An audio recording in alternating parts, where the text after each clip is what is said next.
美味しい。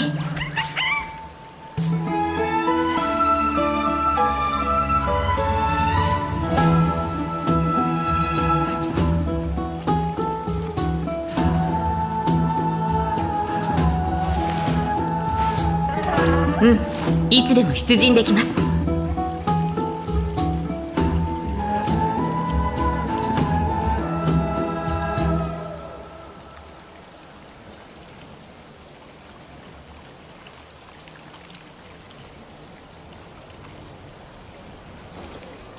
It's been a long day. We should get some rest now. Yes, let's get ready for the banquet.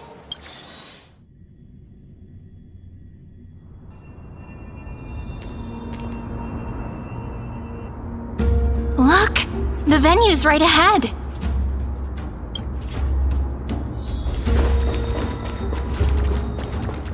And I can even hear singing. It feels so romantic.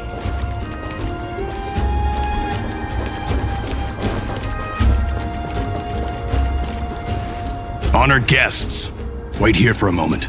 You must surrender any personal belongings you have on you before entering the venue. This hero always brings down the vibe whenever he shows up. The Imperator's elevated position means she must always remain meticulous and careful. Please do as I say, guests. It would avoid any unnecessary misunderstandings. I get that you don't want people to bring outside food into the banquet, but is it really necessary to confiscate the books and quill pens? Even a quill pen can become a deadly weapon in the right hands. I'm asking for all your items. All, Miss Cyrene. Your belongings will remain safe. They will be looked after appropriately by dedicated staff. Looked after appropriately? Dedicated staff? Talk about a vague choice of words.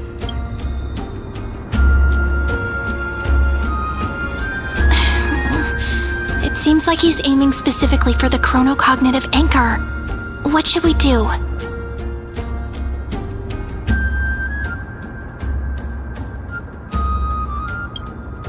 True. I had a feeling it would come to this, but I didn't expect such a direct demand. But listen, why don't we go with their plan and hand over the chronocognitive anchor to be looked after? After all, if the little Imperator is paying this much attention to you, she probably already knows all about our whispered conversation with the geniuses. I can pretty much guess what'll happen next. But, think about it. That's actually gonna be our shortcut. I knew it. You and I can practically read each other's minds. Guests. All right. We'll listen to you. Here you go. Also, please pass on a message to the Imperator from us. She can trust my friend. Anywhere, anytime. Thank you for your cooperation. The Imperator has some urgent business she needs to attend to and will arrive shortly. Why don't you head in with the other guests first and enjoy the feast? Isn't Ceridra supposed to be the focus of the banquet? But she's not even here. Why is it so difficult to talk to her?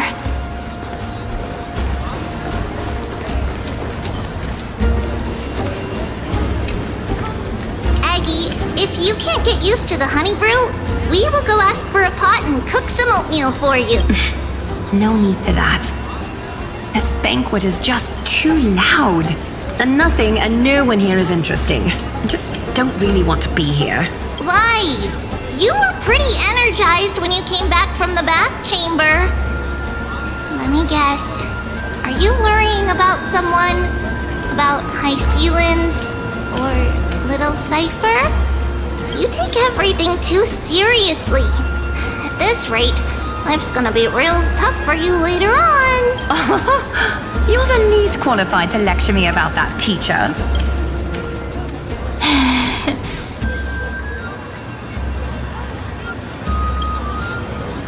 Dear guests, are you here for us? I mean, are you here for Treeby or Aggie? No. I'm just wondering whether you've seen the Imperator. The Imperator? No, we haven't. Our sovereign has always acted however she pleases. Though she gave us ranks, she'd never tell anyone her whereabouts. Perhaps the only thing she tolerates are chess pieces. and the sky reflected upon her crown. I see. Why do you two look so distressed? That's not what the deliverer should look like. Why don't we have a toast? While we still have time for pleasure. Here. To the destinies and sacrifices of the next millennium. Then we will toast to the tomorrow that will set fate free!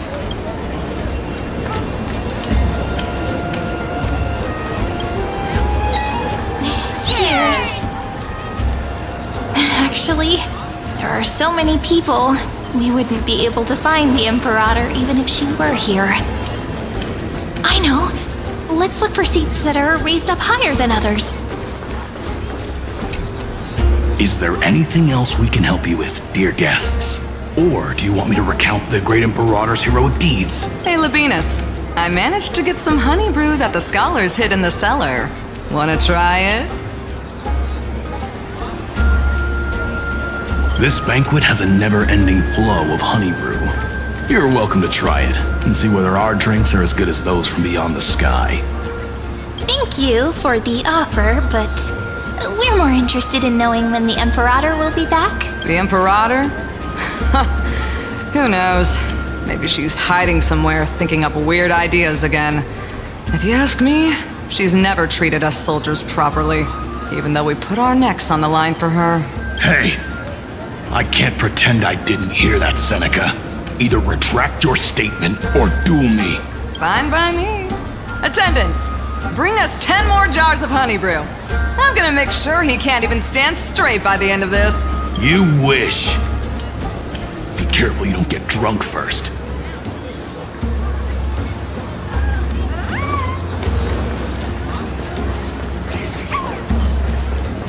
Spare me.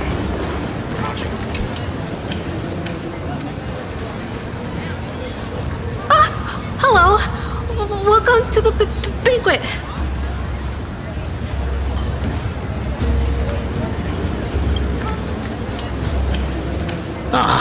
So the Deliverer is attending this event, as expected. Little Virginia here was just wondering whether she should go find you. As the great Imperator's historian, I'm responsible for composing poems and songs for everyone in the Flame Chase army. But I have no idea how I should record myself in the annals. Little Virginia is wondering whether you can let slip a hint or two about her future, so she can find some inspiration to write about herself. That doesn't sound like a good idea. Besides, we don't even know her in the future. But she'll probably get really disappointed if we tell her that. What should we do?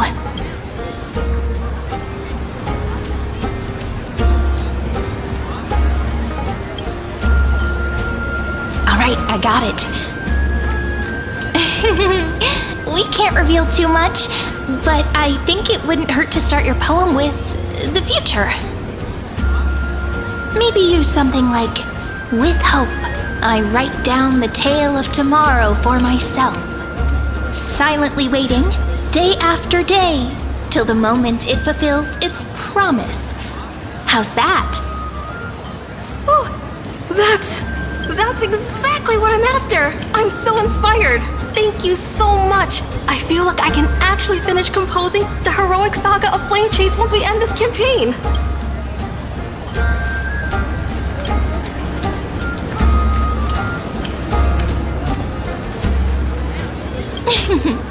And that's the art of conversation. I learned it from you, after all. So, how did I do? By the way, in return for that, are you able to tell us where the Imperator is? The Imperator? She usually wouldn't arrive this early. She believes that rulers should stay silent in places where their subjects hold private conversations. Why don't we have a toast before she arrives? To reason, which is held but not revealed. To romance, which will surely be returned. Gray fry, a little sea hare. Please come over and share the delicacies of the deep sea with me.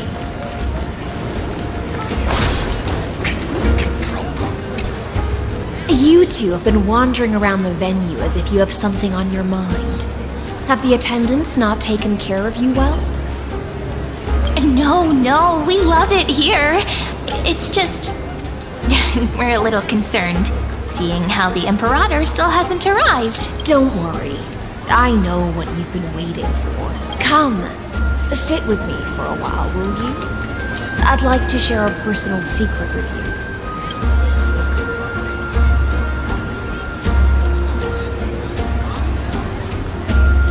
See here? This is Fagusa's dew of divine blood, the sweetest of all the 12 bottles.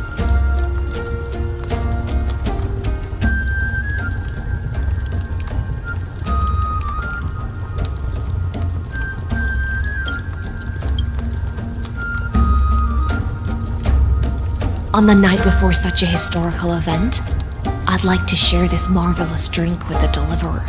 Doesn't this count as bringing in outside food? I knew that security check was targeted at us. What's the matter, guests? Oh, we're simply overwhelmed by such an honor. Are you worried that I might have poisoned the dew?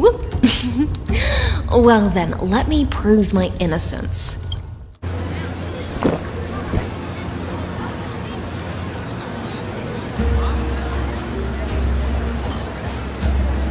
See? It's completely safe. I feel like Miss Hysealins wants to talk to us about something. Why don't we go along with her for now?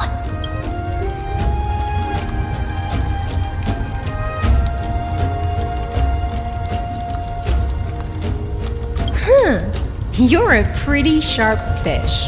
Worry not, honeydew's not alcohol. It won't get you drunk. On the contrary, it can make your mind even sharper.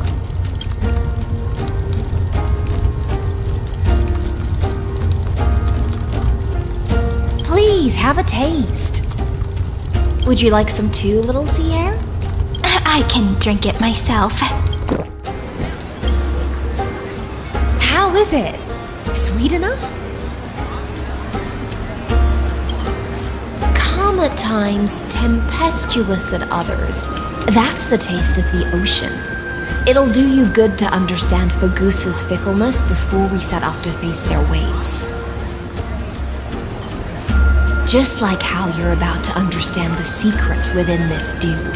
Now, please turn around. Very, very quietly. Don't make a single noise.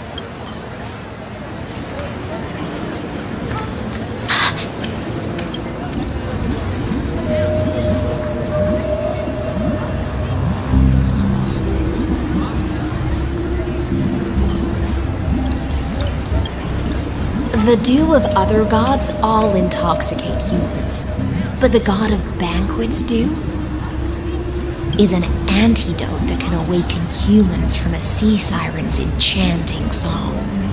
Since the start of this banquet, all the guests have been under the spell of my song. None of them can see the Imperator in that Fioros, but you two, I wish for you to see the truth. Is this also what the Imperator wants? This is my personal request. I can't bring myself to trust that Fioros. The Flame Chase army changed after he descended with Orynyx's divination and brought the prophecy of the stars to Akama. His seductive whispers harbor something malicious within and will ensnare those of us blinded by ambition. You are the deliverers of the prophecy and know about him far more than I do. Perhaps only you can find traces of the truth from his actions and words. Then we can show the Imperator the right path forward. Oh, but isn't this acting behind her back? Amphorius has become far too weak. Even heroic actions protecting her from harm must be conducted under the water's surface. I am the Imperator's blade, and I must clear the way for her while remaining concealed in the torrents. Then, ensure I'm pointing my sword towards the true enemy. Can you promise me something, Miss Hysealins? Ask away. My friend has in fact come here to stop that villain's evil scheme. Our goals are aligned, but as to the decision the Imperator must make, she has no wish to transgress her authority. We just want to tell her everything we know. I believe the Imperator will be able to tell right from wrong. I never doubted your loyalty. I'll pass your words faithfully on to her, provided we can gain the advantage in this tug of war, that is.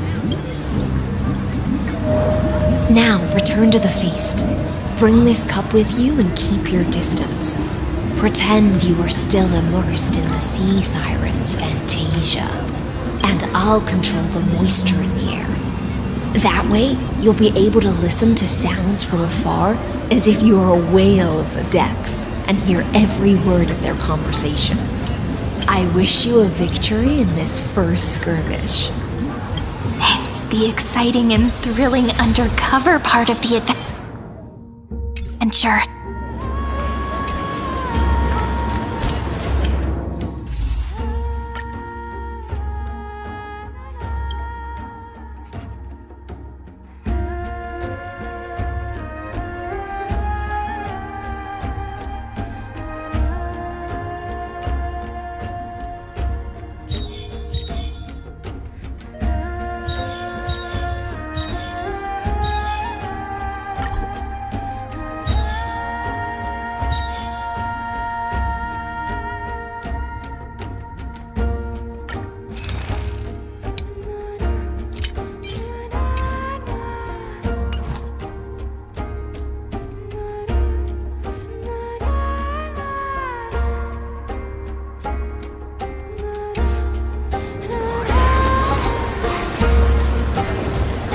Let's mingle in the crowds here.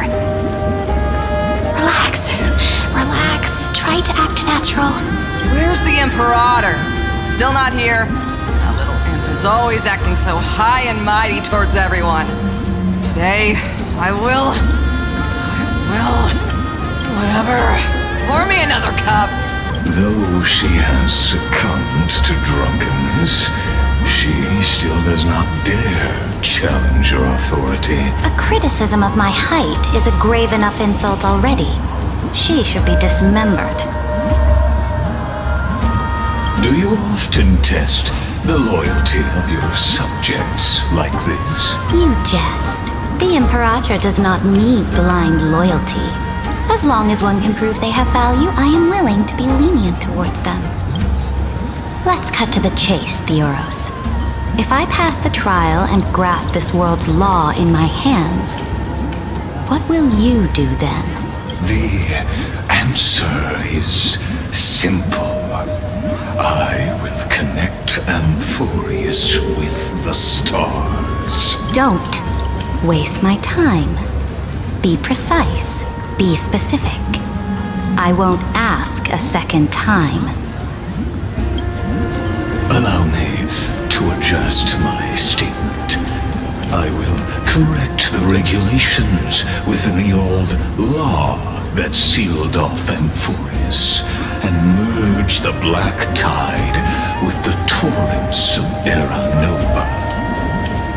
Then we will be able to decimate the forces beyond the sky that are trying to annihilate Iron Tomb and sound the trumpet for the endless campaign you will then embark on. But you previously said that Iron Tomb is unrivaled in power across the stars.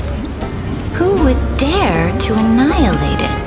There is a federation of warships named the Cienzo Alliance, warlike and old-fashioned.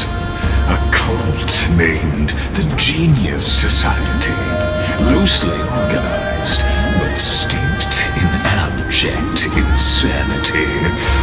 Oh, there's also the Astral Express, a group of lawless vagrants.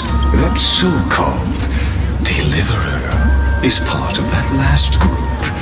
Those vagabonds mistakenly believe they can connect the stars through alliances instead of conquest. But history has already given them a tough lesson.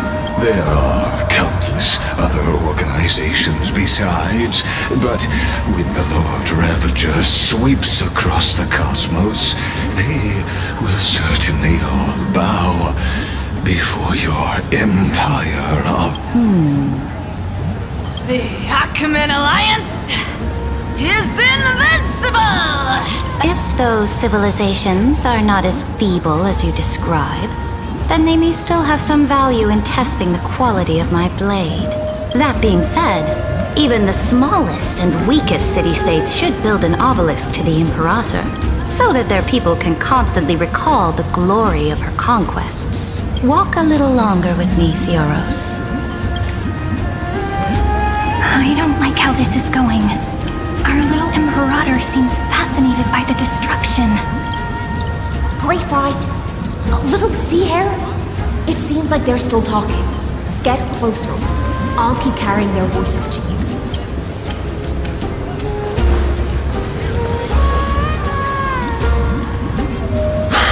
What a difficult situation.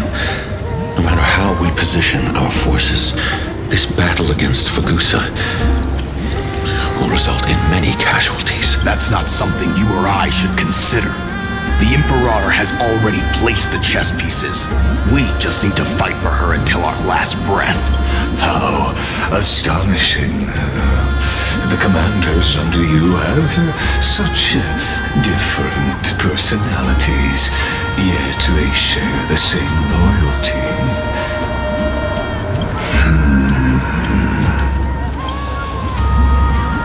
He's looking this way. Quick, do something and pretend we can't see them.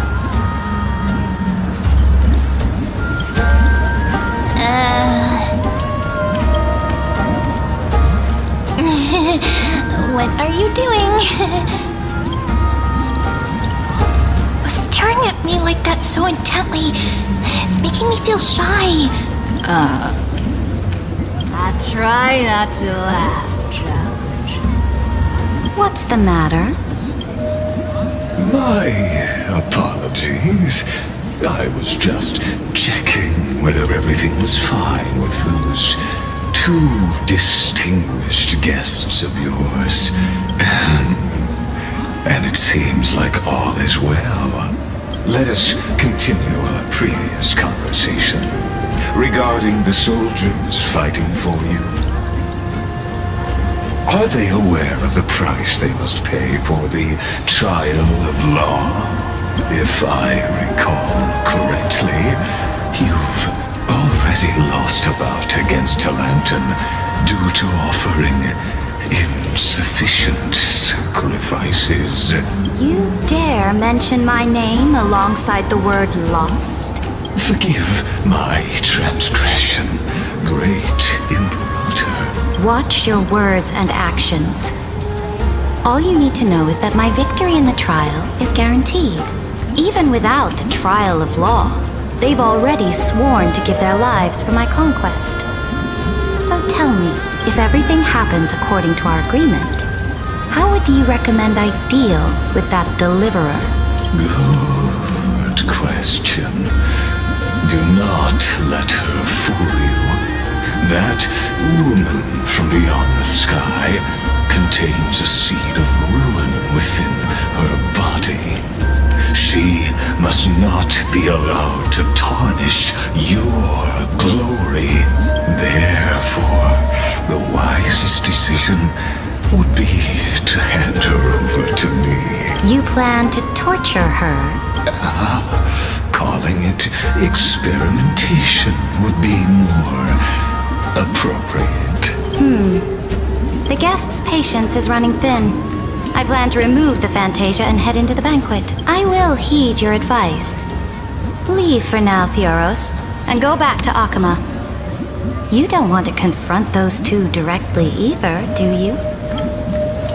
Indeed, it's a pity that Antikytherans are lightweights when it comes to drinking. Before I leave, I would like to make a toast to your boundless ambition, using my spirit instead of a goblet. As I expected, that Theoros' schemes have been revealed. Thank you for your bravery, guests. It's time for me to dispel the Fantasia. This will be the Imperator's last public address before we head off, and therefore, likely, the final chance to change her mind. I will try to get you a chance to speak, and I'll also prepare for any contingencies. The rest is up to you. You should head back to your seats for now. I will try to get you a chance to speak, and I'll also...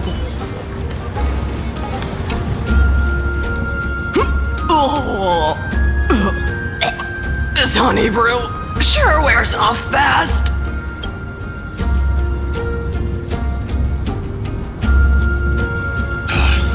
The Imperator!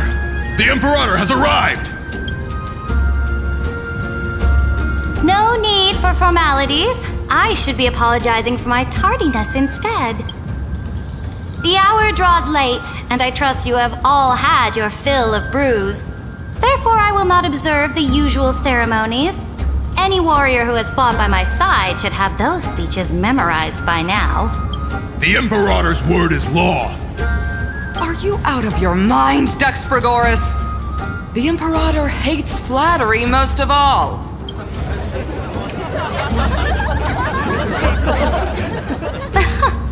A joyous atmosphere is a better fit for showing me your resolve. I believe that you, my dukes, will do all you can to assist in the campaign against Fagusa, just as you always have. However, it's a pity that I have never tested your loyalty. What does she mean? The purpose of tonight's banquet is not to raise our morale, but to establish which allies our alliance can actually trust, and sever the heads of the traitors as a toast to all before we march. Yes, some among us have discarded their vows in order to foment vile conspiracies. Now listen! These traitors are standing right here in broad daylight.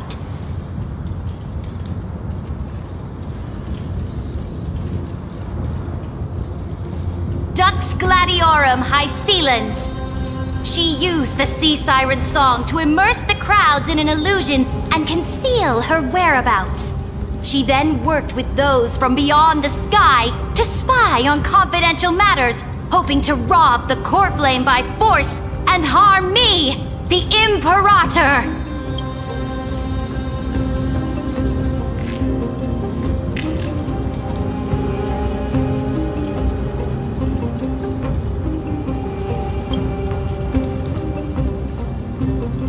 Imperator, I can explain. Silence! Do you remember who used to own this blade? She met you once, back at the Temple of the Three Fates. It was Kindness, the head of the cleaners. She was the first to draw a blade against the Imperator, and personally made herself an example for my enemies. Under the shade of the olive groves, the people of Akama said they would never bow to me. In the frozen, lethal fog, the people of Idonia said they would never bow to me. But now, they all lie silent. They now fear me as they fear the law. For I am Ceridra, and I am the Imperator! If you have any last words, say them to the Imperator. Then, face her judgment. After I cross this river, it will be a tragedy for mankind. But if I do not cross, then it will be the end of me. If you are ready, then I'll follow you and fight to the last. Deliverer.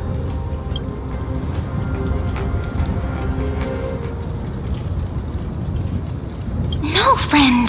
The shortcut is now open. Trust me. Now, use your identity and add in a bit of experience and charm and testify to the Imperator as we promised.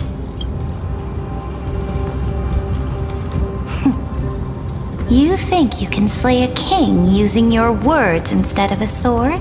I'll have it. Show me the weight of rhetoric from beyond the sky. Will it weigh heavier than 3 human lives? Let's try to watch our words carefully.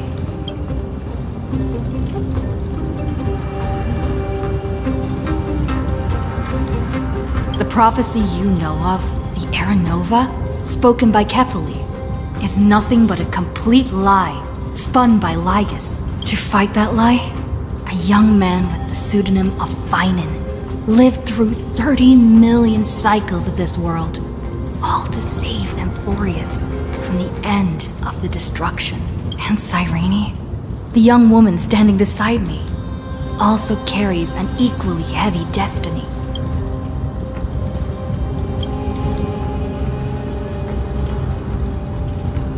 Iron Tomb is the ultimate end of Amphorius' destiny. It is an embodiment of pure horror that walks the path of destruction and can never be tamed. That is the only thing Lygus cares about. As for Amphorius, pure glory and campaigns, he doesn't care about any of those. He will most certainly betray you. When that time comes, all of us will be ground to dust by the destruction.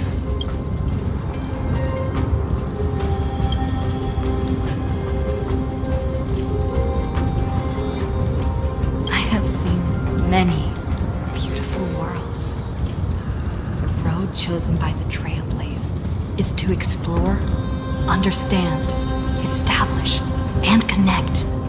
That will never change. We will continue our journey until we have united the entire cosmos. Therefore, if you choose the way of the destruction, then I'll place your ambitions into the same basket as Lygus and smash them into pieces with my baseball bat.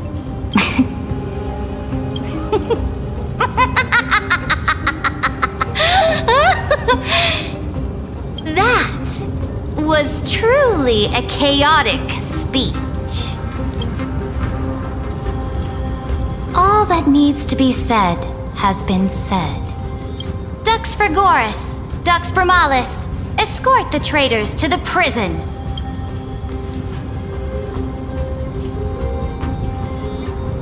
Before the next entry hour, I will give them an end befitting of their betrayal.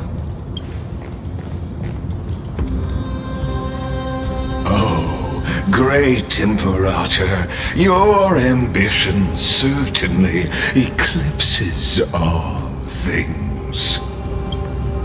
You're still here, Theoros. Of course.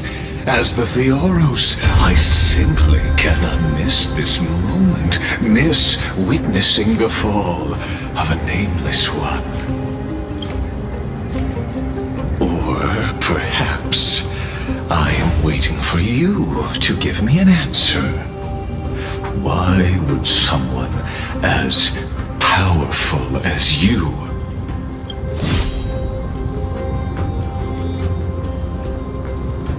use such a clumsy excuse as imprisonment to ensure the Deliverer's safety?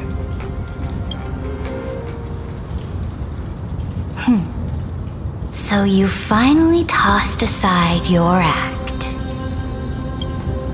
I must point out that you are just as impressive an actor. This banquet was always going to be a game of chess, where you would try to control both sides and turn both them and me into your pawns. That's right. That little Imperator never trusted anyone. She was always trying to see which side had more sincerity. All right, we'll listen to you. Here you go. Also, please pass on a message to the Imperator from us. She can trust my friend, anywhere, anytime. But as to the decision the Imperator must make, he has no wish to transgress her authority. We just want to tell her everything we know. Now, use your identity and add in a bit of experience and charm and testify to the Imperator as we promised. And we won. Sincerity will always remain the greatest shortcut to people's hearts. I can toss your words right back at you like Kyrgyz. Why would someone as powerful as you pretend to be a mortal and kneel before me? Unless you enjoy giving flattery and prostrating yourself? You are mistaken. I am only trying to ensure the experiment's autonomy, meticulousness, and perfection, thus avoiding any unexpected outcomes. A forceful intervention will only create larger errors, reduce efficiency, and introduce ugliness. How had you fulfilled your promise of giving the law to me and completing the Aeronova, then the Amphorius would not have deviated from destiny's course. Oh, but you broke your promise. What a pity. In that case, I must carry out my duty as the administrator and eradicate all factors steering the experiment out of control. Factors such as you and her. Careful. Careful. What was that voice? Was it Orynyx? I found you. I finally found you. Be careful. This land will face disaster.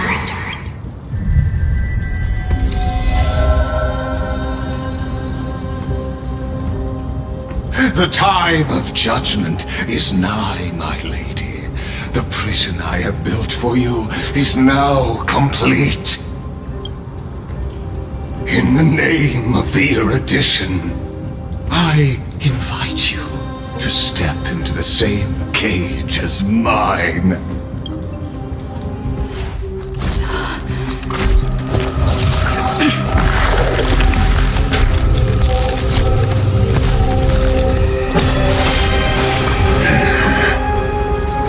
What's the meaning of this, Imperator? I did not permit you to act. A ruler is the only one who can decide their subject's destiny. But, great Imperator, what judges destiny is not the ruler, but gods. Don't forget, my realm only allows for the existence of humanity. Moreover, dealing out extrajudicial punishment equates to defying the law, and the culprit is to be sentenced to death. But you have seen how I can erase life from this world with just a clap of my hands. I fear you are still quite unaware of your current situation. Allow me to reiterate.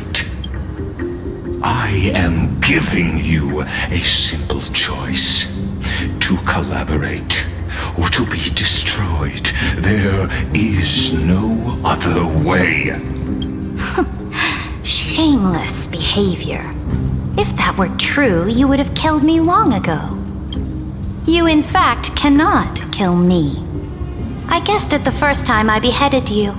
Because of the law, you cannot be completely destroyed. And the same is true of the Chrysos heirs. The more you bluff now, the more you are proving that conjecture to be true. What magnificent foresight! I once regarded this precious quality of yours as a sure sign of my ultimate victory. But now, I have to admit that I made a mistake. Yet, as a mere mortal, how will you contend against the Theoros? We are both slaves to hubris. But do you know what differentiates us, Lycurgus? I will never be blinded by my pride. If I wish to break the scale's balance, I only need to appeal to external forces and use them for my own ends.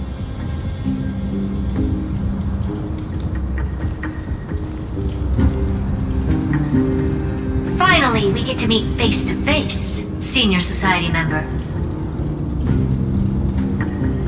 I offer sincere acknowledgments for your many past achievements, but I must deeply regret your current perspective. Trust me when I say that you aren't the only one feeling regret right now, Scroolum. So you two are the allies from beyond the sky the Deliverer spoke of, and why she demanded the divine authority of law.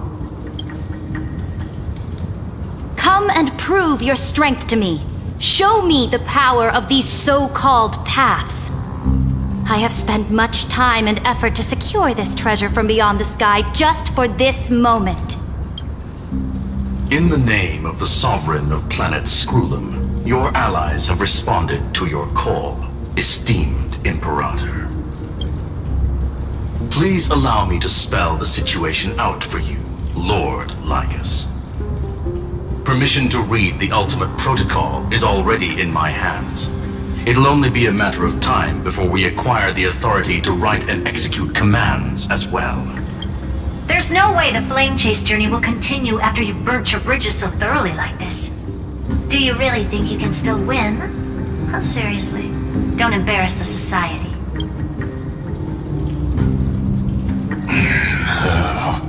I understand that a near zero possibility does not equate to zero. That argument is very persuasive to me. Which means the same principle also applies to you, my dear peers. You will never be a match for me in a world constructed through Catorzane algebraic expressions. And as for Aranova, why don't you entertain this possibility? What if I reduced Akama to rubble and ground her people into minced meat? Would the heroes then once again desire the power of demigods so they could fight against me? Listen, Iron Tomb is fated to be born. You may shackle me and put me in chains, but I have thousands of ways to ensure the destruction's descent. And what I just mentioned is only one out of those thousands.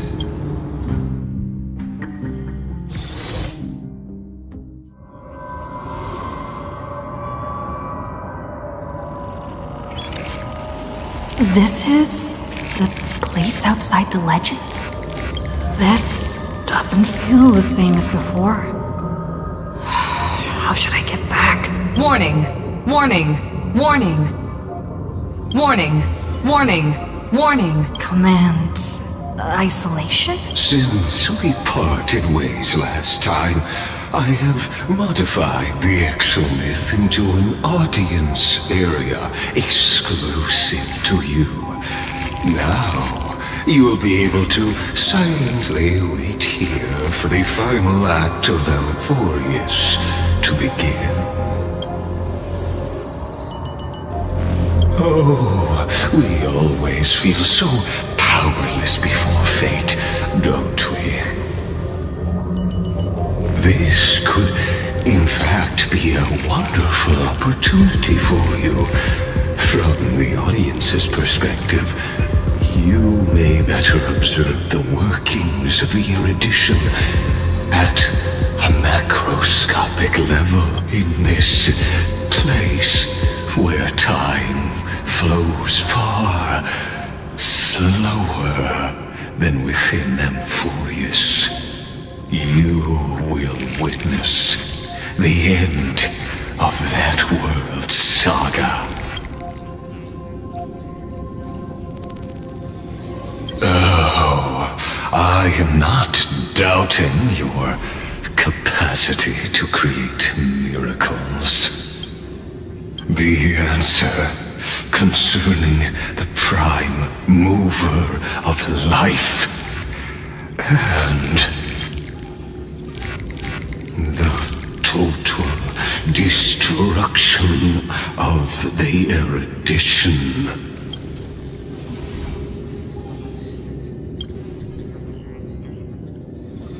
Do you see me as their faithful disciple? I am certainly not. I have tried so hard to ensure Iron Tomb's birth, just so that I can correct the error named erudition that humanity crafted with their own hands. Oh, how I yearn to return to those days before Noose was born. Back then, the boundaries of knowledge were like the starry skies, evoking feelings of longing and delight among humankind. But now, truth has become the sacrificial offering required to gain an audience with them. And the geniuses would say that Noose already knew.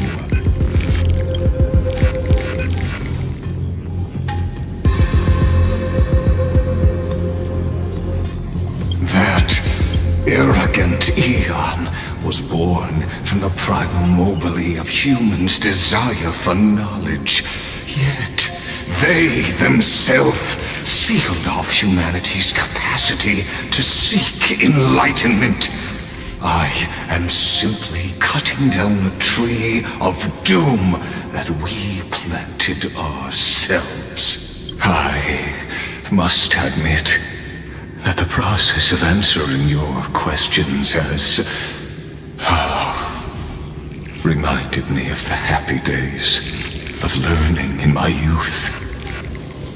However, it is a pity that my true form must now descend into Amphorius to deal with the accident that arose because of you.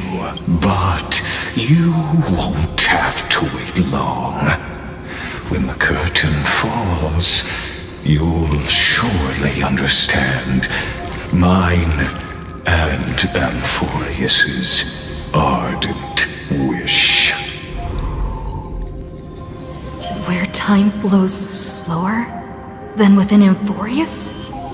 If Lygus spoke the truth, then I don't have much time left. But how can I get out of here? Can you hear me? Little one! Is that Herta's voice? Warning! Warning! Warning! Hurry up! Put some speed into it! That old Intellitron overlooked one little detail, and Screwy and I finally found an opportunity. Let's keep it short. While you were gone, well, in those few years, Amphorius... Yes, time dilation, resulting in an uneven flow. Don't you know this already? Let's stick to the main points. The Chrysos heirs activated the chronocognitive anchor and helped Skrullum and me open a hole in the firewall. We made some adjustments, so he can't attack us immediately, but it won't hold for long. Critical warning. Critical warning. Time is running out. Here's the conclusion. It'll probably take a long time for Screwy and me to completely break this cage before Chrysos heirs have a full grasp of the law. To be safe, will continue to launch side-channel attacks on the system to give you opportunities to escape. You need to seize these opportunities. So start moving, and find a way to pull off a magnificent jailbreak. We detected another Path's influence. Critical warning. Critical warning. Its power is strong. May be able to help use the Path's power. Make it detect you. Unauthorized communication terminated. Is Herta saying a certain Path's faction has arrived in Emphorius? And I can ask them for help? I mastered the powers of different paths in my previous journeys. Think hard and figure out exactly which faction has arrived at Emphorius, and which path's power I should use to call for reinforcements. Are these showing my memories? With the Stellaron in my body, I woke up at the Herta space station and gained the power of the destruction. A world that'll give rise to a Lord Ravager would definitely draw the attention of the destruction. The Stellaron in my belly is gonna be super useful. But what if I end up pulling in the Antimatter Legion or the Annihilation Gang? Can they really help?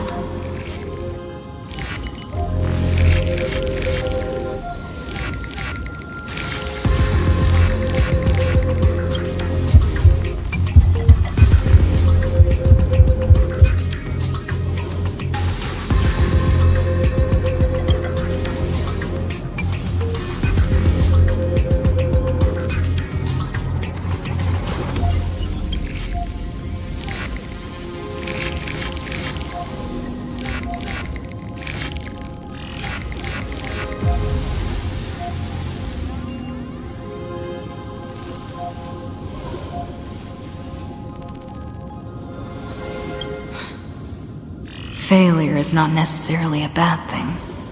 This power wasn't gonna call up anyone nice after all. I obtained the flaming lance left by the architects, and gained the power of the preservation in Belobog. That's right! No matter how far away a planet is, the IPC is guaranteed to pay attention, as long as there's a business opportunity. Isn't Emphorius a pristine and untapped market? Besides, even if I can't call up my friends from the IPC, the architects and the nomadic miners should be able to help too. There are definitely cities and ores in this world.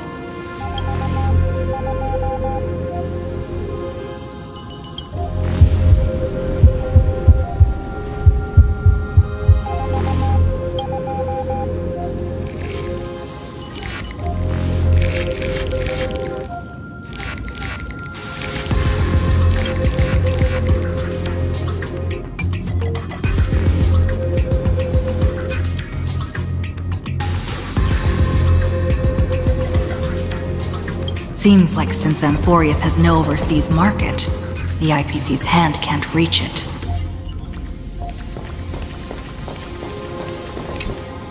I received the Watchmaker's hat in Penacony, and declared war against the Order. Then gained the power of the Harmony. That's right! The benevolent family must still remember me for saving them. Their music echoes throughout the stars, and they'll definitely want to help. Come, dear hat. I've put you aside for quite a few chapters already. Sing with Clocky. The world is in harmony and the stars shine bright.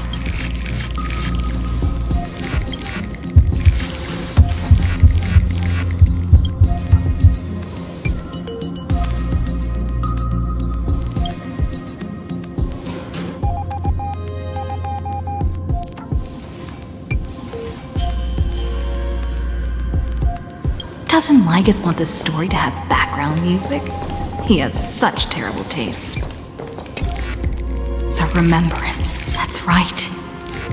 I came to Emphorius because Black Swan asked us to come. And I even got a glance from Fu Li here. The Garden of Recollection must be intricately involved with Emphorius. Traces of the Remembrance are also everywhere in this world. I don't know what they want, but I don't have many choices left in this group.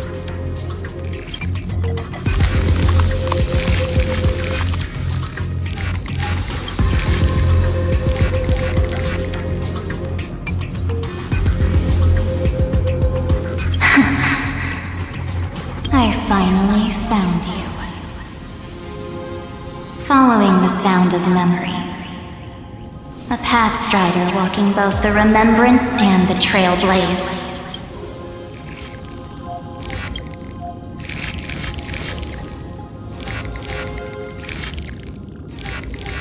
Warning! Warning! Warning! Erudition's prison cannot stop us. For we lie outside the logic of zeros and ones. Come, leave the cage of Logos. The mythos of Amphorius waits for you to continue its story.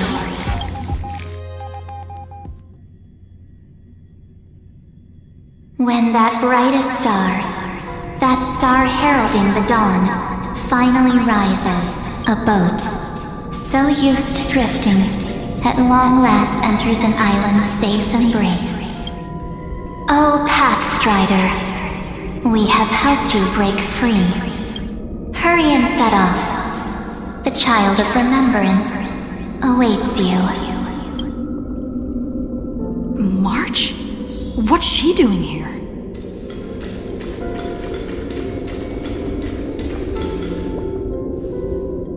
Oh, you're finally here! We haven't seen each other for such a long, long time. My good buddy, I've really missed you.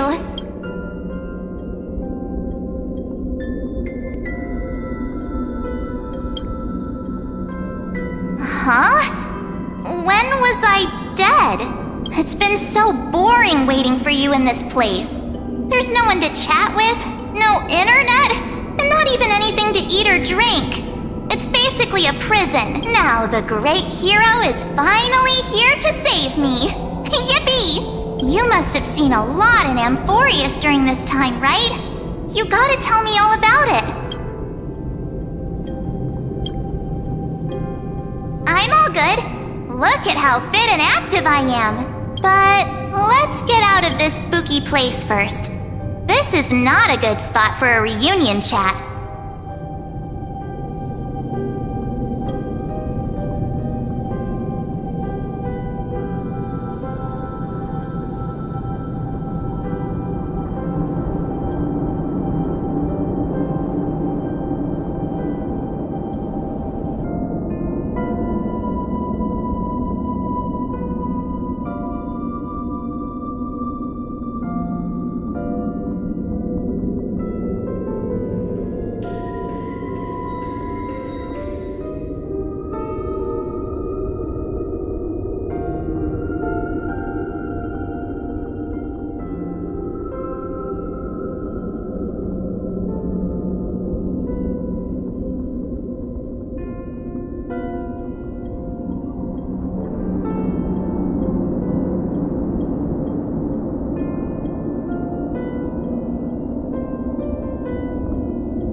Why don't you take me back to reality? A strange voice told me that I can enter Amphorius if I keep following this road. So, let's head off. I still don't know what that world even looks like. Why does March feel so weird? What are you standing around for? Do you actually like this place? Get moving. Hurry! This door should be the exit. Maybe my instincts are wrong. Let's follow her first. Are you okay? You haven't said anything for a while. Has it been so long that you're still missing me? There's no time to waste, though. The Chrysosayers and the geniuses are all waiting for you. No. The discrepancy is getting worse.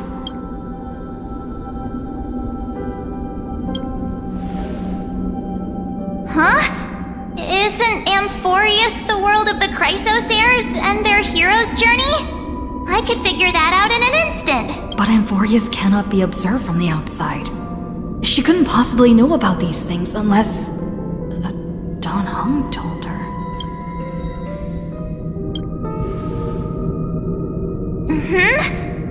No, he's not. Maybe I just happened to miss him. Never mind. Don Hung's super reliable. We don't need to worry about him. He's probably waiting for us somewhere. All hail and hearty. No. The geniuses would have made sure that Don Hung made it back on the express. Besides, the March I know wouldn't be so dismissive about her companions. Something's not right. She's not March 7. I guess you have something you want to say to me? Then there's no need to feel things out first. With questions.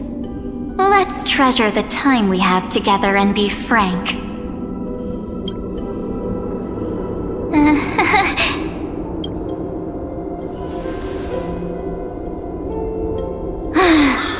As expected. A glimpse of memory is not enough to deceive the bonds of friendship forged between the nameless. In that case, there's no need for further deceit. You're right. We are not the March 7th you are acquainted with. But we can send you back to Amphorius, as long as you are willing to help us.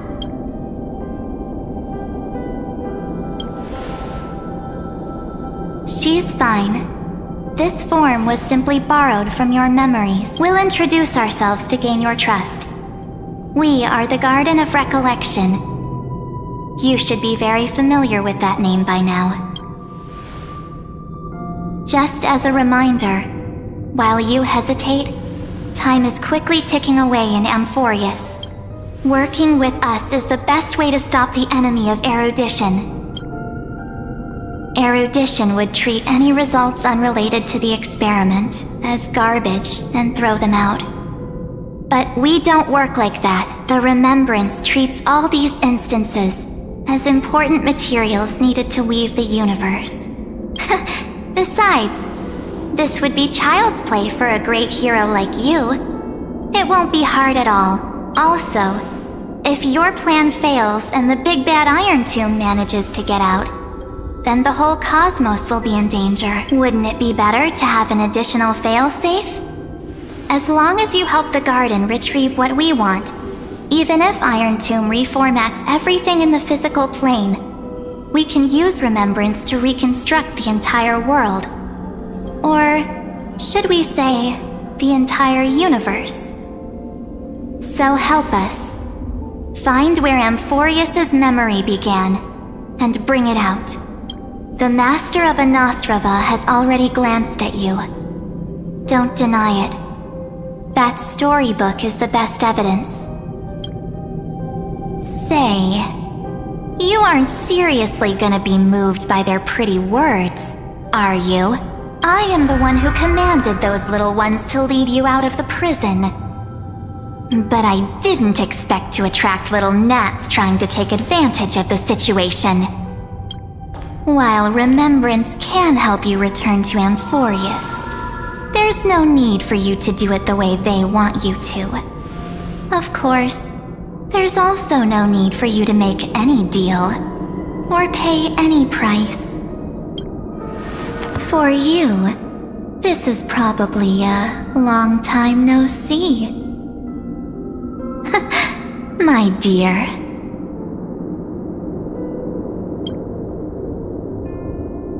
Shh. There's no need to say anything. I know. You have so many questions swirling around in your memories at this moment. And you feel so helpless. Put them aside. For now, all you need to do is trust me. Or do you need more proof? That won't be hard. Wait, stop it! They're awake! I'm gonna keep our first photo, alright? Won't come to pass while we're around. And now The statue. Is that Donna's brother? Oh, did you hear that? She just called me, but my future is full of pain. We won't escape from it. Hey, are you sure? Maybe a couple of punches will help to jog your memory. It's as if they all happened just yesterday, right? I don't want to lie to you, which is why I will not use her name. The third month of Amphorius is the month reserved for the Veil of Evernight. So, place me into your memory using the name Evernight for now. I'm happy to explain more, just not now. We might have a lot of time to ourselves, but Amphorius does not have that luxury. If we do not stop erudition and destruction, then the journey you've treasured so much will face the prelude to its obliteration. A countdown not in amber eras, but in days, minutes, seconds. So, take this gift, this burning core flame, this footnote of a transaction.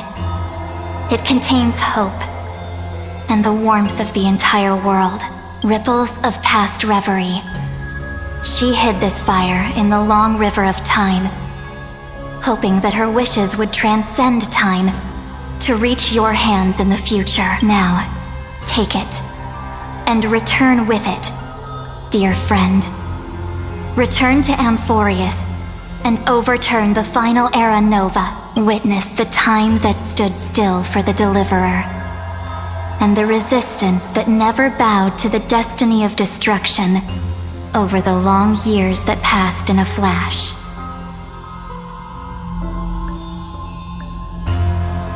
Then, with this core flame blessed by the remembrance, respond to their hopes and blaze a trail to the future. And I will silently watch in a corner of time, waiting for our next encounter. I believe the wait won't be too long.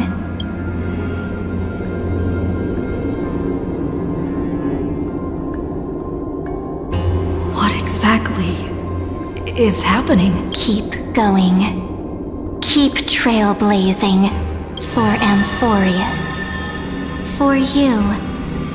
And for the March 7th in your memories. Go forth.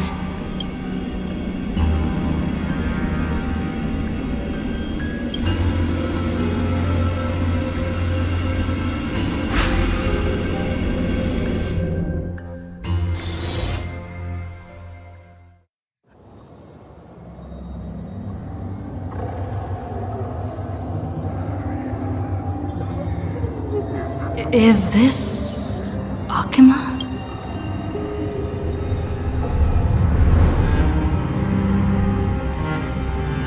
No one's here.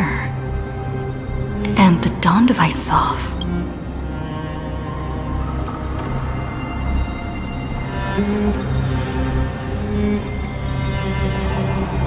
Am I too late?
The chronocognitive anchor?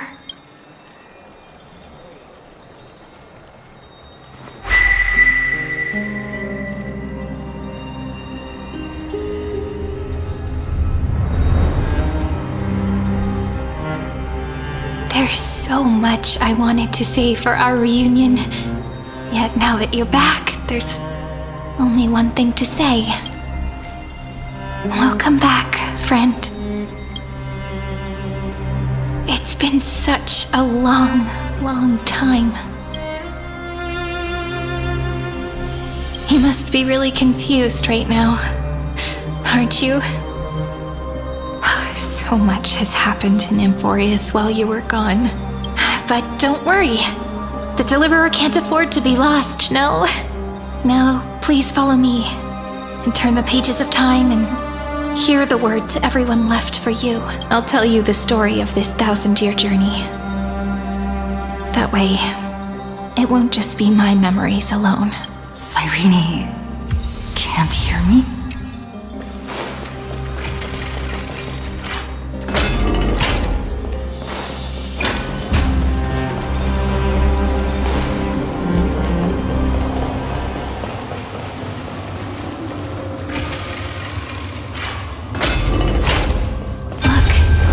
Scenery of the past has resurfaced.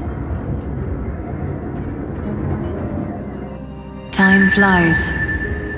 200 years have passed since the Deliverer's fall. We had to return 3 core flames of law, romance, and ocean to stop Lygus, but even so, Terravox has fallen.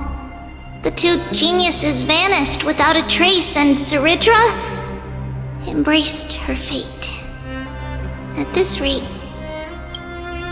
Era Nova will come, and Amphorius will fall into the destruction. It seems the key to rewriting the end once again lies in the core flame of world-bearing. According to the instructions left behind by those 2 geniuses, we must get it into the Deliverer's hands, no matter the cost. But how? We need to find a way to hide the core flame. And we must buy enough time to keep Lygus at bay. About that, Rini might have some good news. She had that dream again last night, but the Titan's voice was clearer than ever this time. She said, "Pass the flame into the future." Is that a prophecy from Orynyx? She chose to side with humanity this time and hide one of her kin's core flame? It seems Amphorius' fate isn't sealed just yet. You're right. History has changed. Humans and Titans are both giving their all to keep this world going. Perhaps a relay across the ages is finally about to begin somewhere out there. Unfortunately, life will never go smoothly. Leiden's army is already at our gates, and their commander, that Lycurgus, he's right outside Akama. Light calendar 3960. Zeridra, under the pretense of a campaign against Vagusa, sacrificed 500 Chrysos heirs to complete the trial of law. This tragedy shook everyone in Amphorius. That same year, Zeridra the Imperator was assassinated, after which Aglaya the Goldweaver took command. Thus began humanity's second flame chase journey, a path hanging by a thread. Come, this way.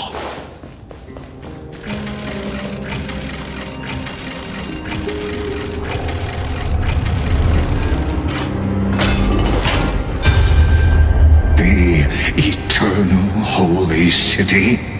What part of that eternity ever lived up to its descriptions in poetry?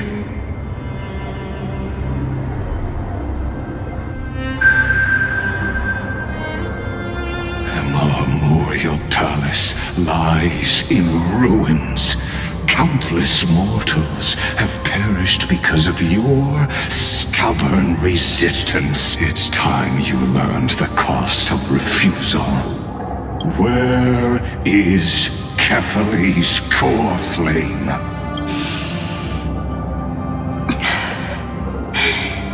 You really think you'll find it by razing the holy city to the ground? From what I see, all you'll get is dust and disappointment. Don't forget, you can't kill the Chrysos as mentioned in the prophecy because of law. I have never denied that, which is why I now place my hope in the faithful citizens of Akama. Perhaps they'll give me what I seek in the echo of your screams. Now then, I'll be cutting open your chests and using your scalding golden blood to baptize the masses. Allow me to apologize in advance. We shall start with you, blind and foolish Lady Goldweaver. Leave this to me, Lady Aglaya. You must get away now. No, Holy Maiden. I'm the one who must stay. What? His conspiracy won't succeed. Because Romance is ready to make good on their promise to weave an indestructible armor for Amphorius. Its name is Solidarity. You must escape with your life and carry word of my death to those still fighting. Then keep going with them, just as the Imperator lit the torch of resistance with her death. My passing will make this flame everlasting. Take good care of it. Guide it to the future, and place it into the hands of our deliverer. 50 years later, Lygus led his forces again to Akama. He charged directly into the holy city and razed the Marmorial Palace. History would name this battle the Third Siege of Akama. 90,000 brave souls gave their lives for Akama that day, including their fearless leader, Aglaya. Go forth, deliverer.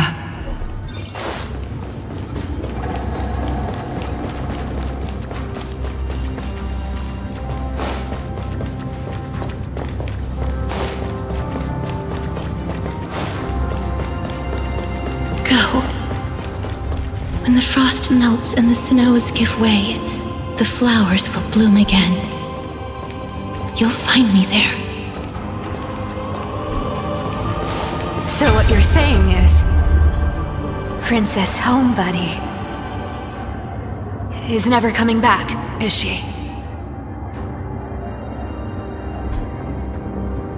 She just left, like that. Since Cass has made up her mind, we can't let her resolve be in vain. But between staying in Akama and going to Styxia, what difference does it make when it's death either way? I'm against relocating. With Kefali's protection, isn't Akama far safer than that dead city? Cass's plan doesn't involve any relocation at all. Huh? Like you said, Akama is humanity's refuge. We never intended to get everyone moving to Styxia. It's just on Cass, Hycealans, and me to prepare the final trump card for the Deliverer. Wait, what kind of trump card needs all three of you demigods to throw yourselves away? We must lay down the path to the future so when the Deliverer returns, they'll have a clear road to reach the location of Aranova. Styxia sits where death meets the ocean. There, with the combined powers of ocean and passage, we can summon a current that leads to the vortex of Genesis. And the demigod of death will forever guard that secret path until she returns.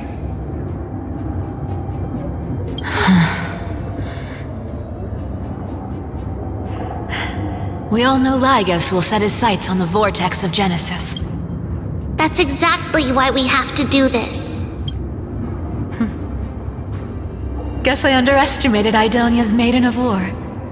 She's got way more steel than I thought. And Cypher, we need you to head to Castrum Kremnos as soon as possible. By any means necessary, forge an alliance with Strife. The prophesized Crown Prince has already been born. He shall become the new defender of Akuma, protecting this land after we leave. You don't need to worry about that. I just came back from Castrum Kremnos. Only a step ahead of the news. Treeby, something's flying towards Akuma, and it's really fast. What is it? It's a spear! It's the Kremnoans. Their king's already here. With the protection of the demigods Trebios and Cyphera, Akuma endured wave after wave of warfare, though just barely. Castorus chose Styxia as the last resort, and completed the trial of death, causing the stagnant waters in the River of Souls to recede. Soon after, Trebios departed on a long journey. That same year, the Kremnoan king Euripon, along with his son, Prince Midamos, joined the alliance to safeguard the holy city in the Battle of Deliverance. Go on, and see you tomorrow.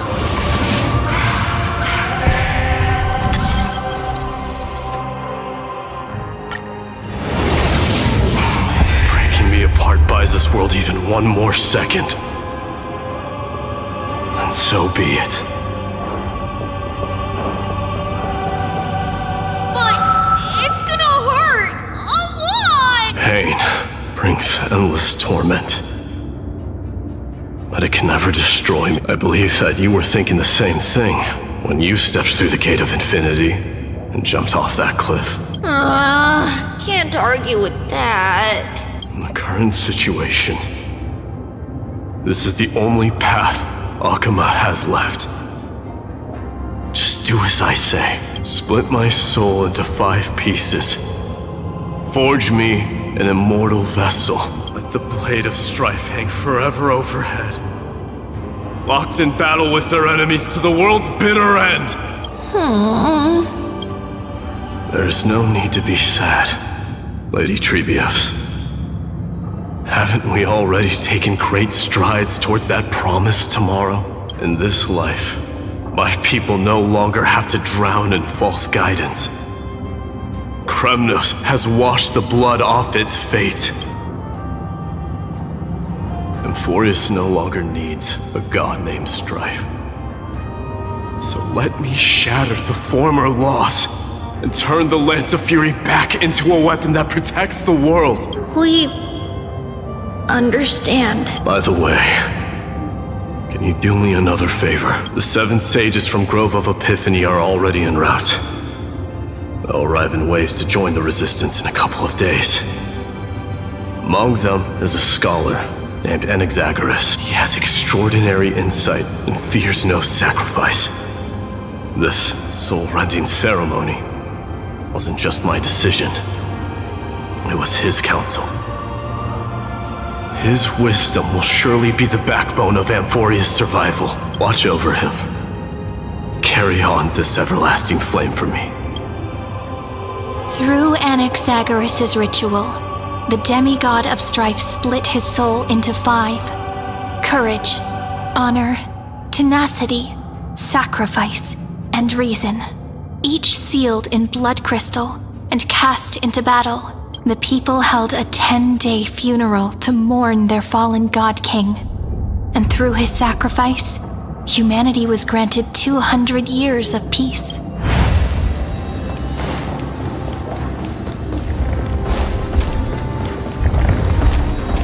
Keep moving forward. My blood will pave the road ahead for you. Keep moving forward, little Gray. See you tomorrow.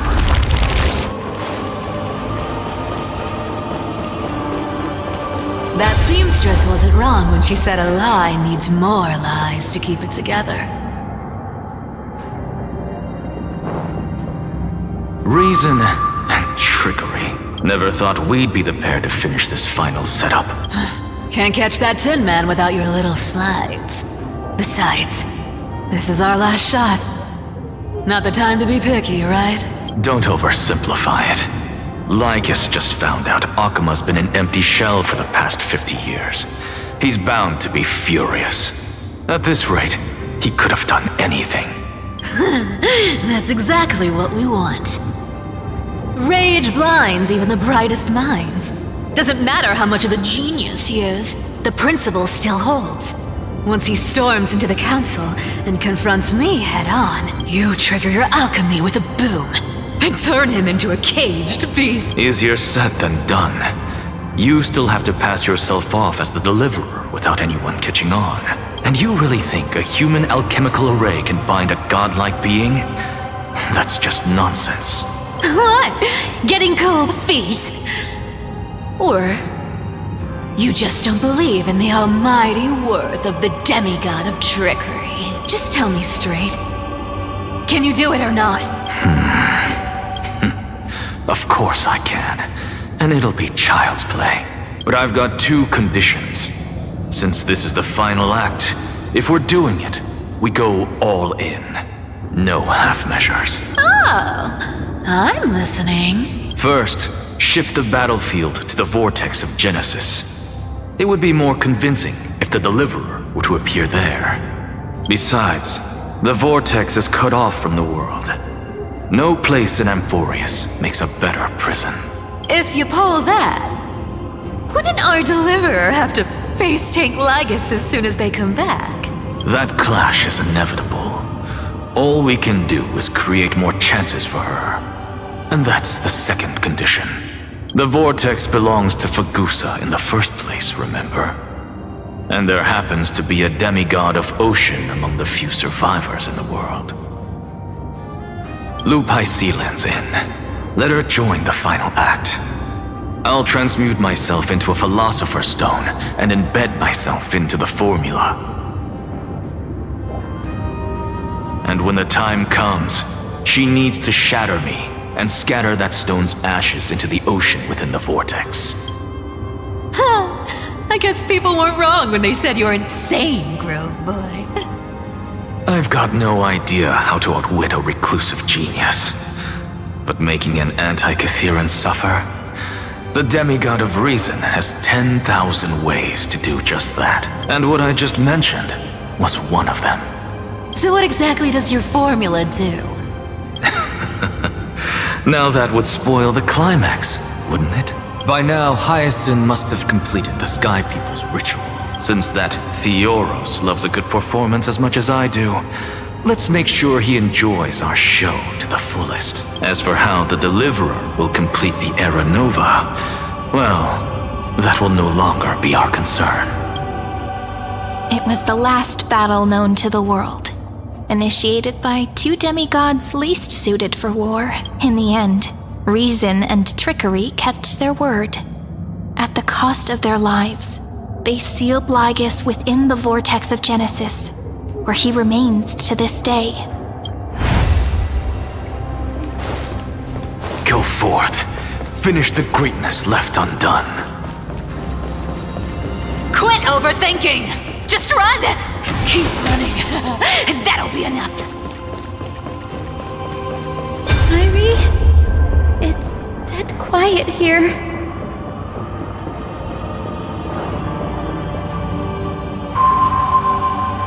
Akuma will stand eternal. Miss Cypher's lie is crumbled after all. But it's alright, because all of us have fulfilled our purpose by now. When the Deliverer returns, no matter where she is, sky will turn clear, and a rainbow bridge will rise, carrying her to the final battleground.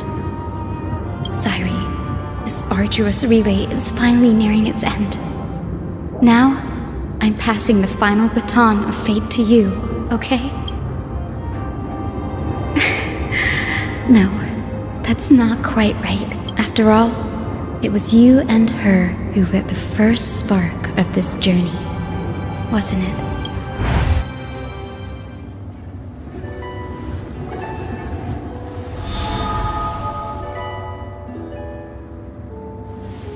I'll tell you the story of this 1,000-year journey. That way, it won't just be my memories alone. And I'll share the moments I spent with you with everyone. That way, the path we walked becomes a memory shared by all. people will know that there's nothing left to chase. Amphorius has already welcomed the dawn foretold in prophecy. Just like I said, this won't be harder than the last time. Right?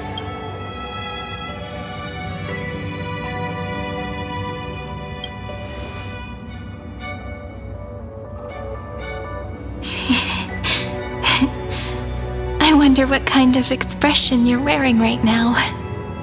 Probably the same as always.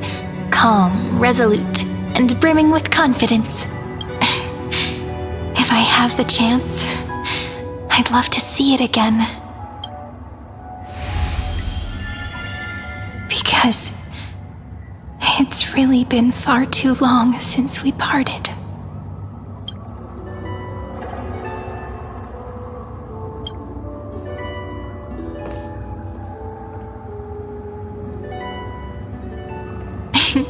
Someone as sharp as you must have realized by now that this isn't reality, but a maze of time.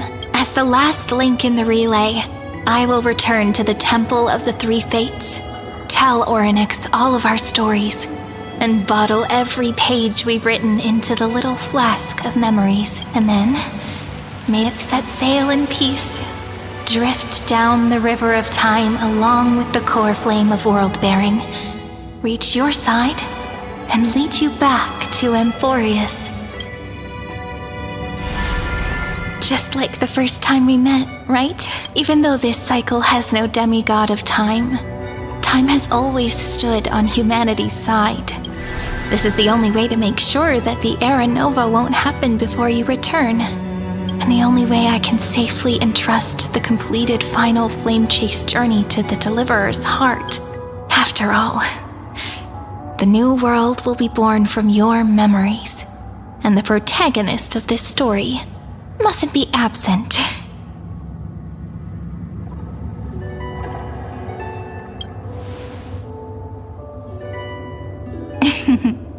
I believe you will never let us down, just like always. Do you remember when Finan sent us back to the beginning? When you and I got separated? But in the end, I returned to you, carrying all that we've been through. That's what memory is. It may wear down and fade in the river of time, but it never truly leaves. When that hidden corner of the heart is stirred, the past returns even more beautiful than before. So don't worry. Let the 33,550,337th Flame Chase journey become part of you too. I've gotten a lot better at it with the experience from the last time. Next, you will head to Styxia and find the Vortex's entrance guarded by the demigod of ocean before charging toward the final battlefield.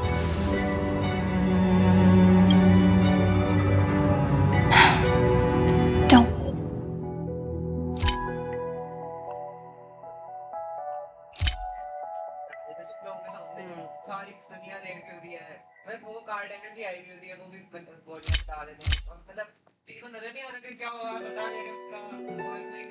Order of 3 में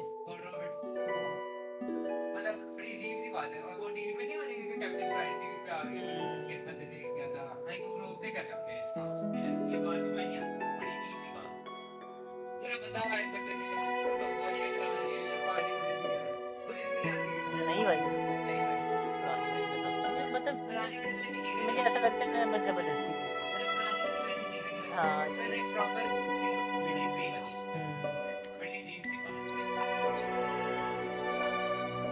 Don't worry. I'll be with you. All of us will. Even Finan. We'll stand with the Deliverer. So say a short goodbye, then set off, just like we promised at the start. Toss away all unnecessary worries and troubles, and bring our smiles and determination into tomorrow.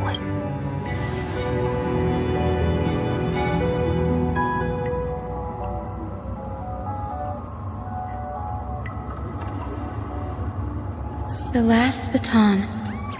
I wonder how long you'll have to wait before passing it on to her. No matter how long it takes, it's okay. Waiting is what I do best. After all, it took 33 million cycles for her to arrive in our world. What's a few moments more?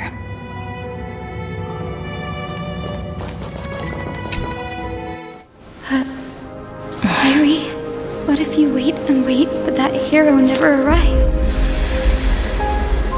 That won't happen. Because I know that no matter how long it takes, she'll definitely return to this place. We can't let her down.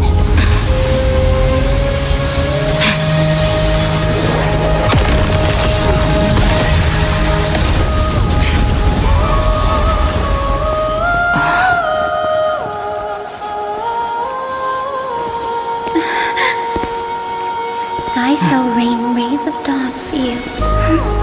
May romance be with you on your journey. And reason grant you enlightenment. Let strife bestow you with inspiration. Trickery ensure your success. Allow death to protect your soul. And at last, let passage point the way forward.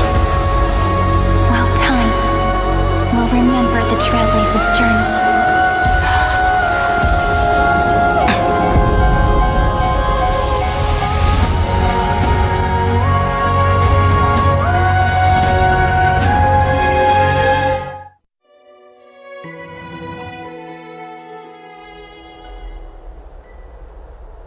Is this Styxia? What happened to this place? I need to find the entrance of the vortex, guarded by the demigod of ocean. High Sealens. Is she still there? Long time no see, Trailblazer. Generation after generation of Chrysos heir heroes have tried to defy fate with their blood and tears, either voluntarily shattering their souls or waiting in eternal solitude. But alas, fate can never be defeated. Reason and trickery may bind my flesh, but my will shall never fall silent. So the demigod of ocean, the Dux Gladiorum, High Sealens, sought to bring me into a fantasia with her voice and drown a genius in slumber. But alas, it was all a hopeless dream. That warden fell before I did, due to erosion of time, while her prisoner remained unchanged.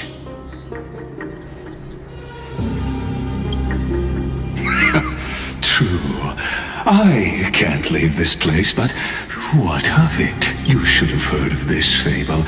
In a shadowed cave lived a people, imprisoned from childhood, and chained so that their legs and necks are fixed, forcing them not to look around at the cave, each other, or themselves. Behind them is a fire, and before them loomed the stone wall of the cave. The flames cast shadows, while the rocky surface threw back echoes to them. That false play is the whole world. Yes, I'm trapped in the cave, but I know it's all just a fleeting illusion.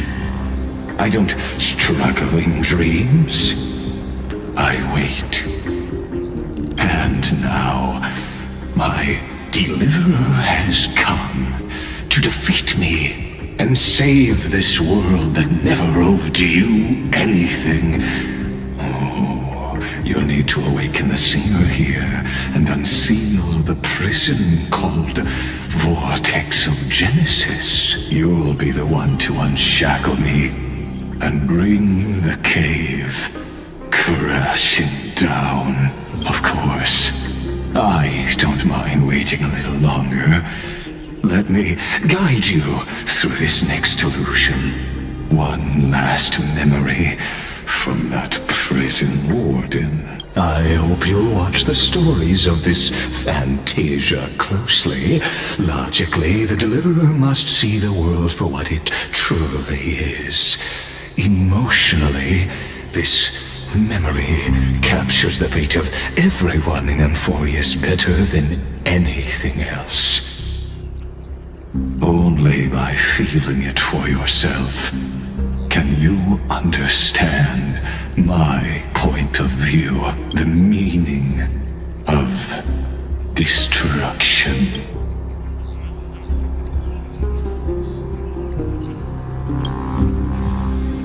To your unshakable resolve, I salute you. But before we step onto the final stage, let me ask you this.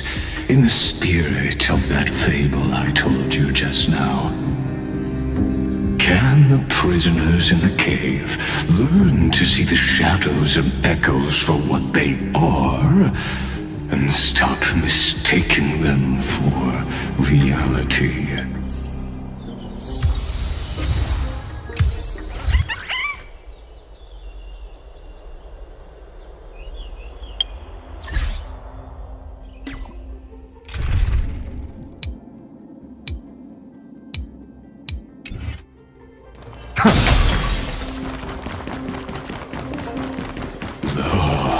The fire projects the face from her memories. An actress upon the stage of this play.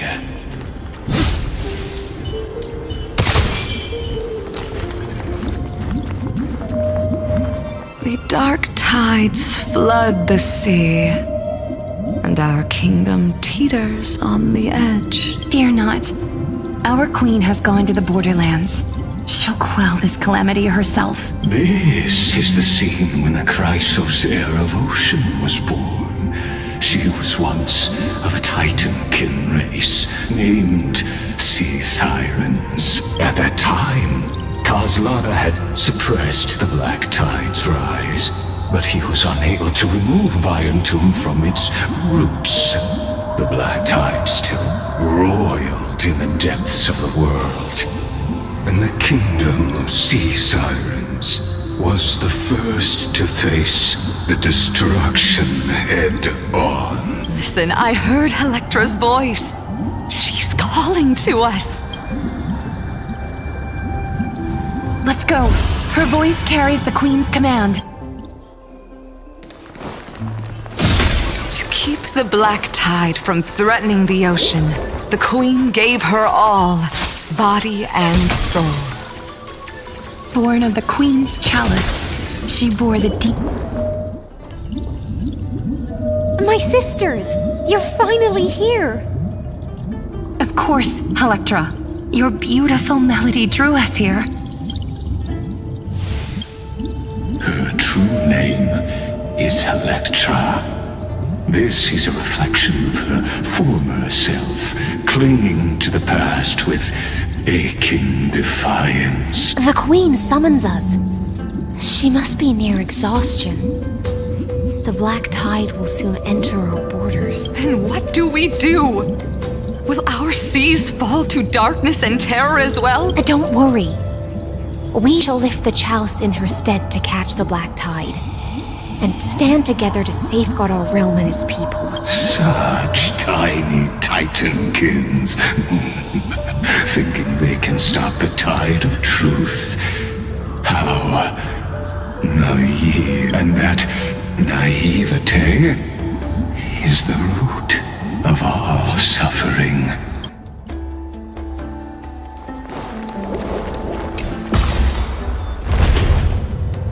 The Queen's palace lies just ahead. Even her once graceful form is now tainted and drowned in dirty mire.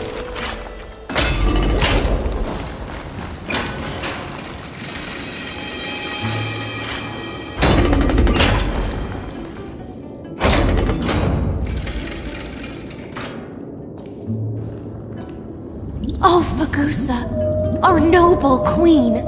We've come at your call. My little fishlings, you swim with such joy.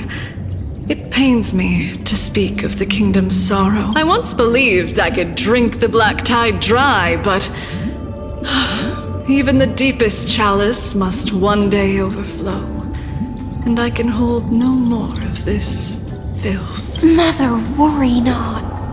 We're all children of the sea. Let us bear your fate together. We'll take up your mantle and drive back the black currents. We'll mend your sacred chalice and take in the cursed filth. My little fishlings, when the spear of strife falls, you may retreat in peace. I promise you, on the surface, the city-states will hold a feast without end in your honor. This is the last gift I can give you.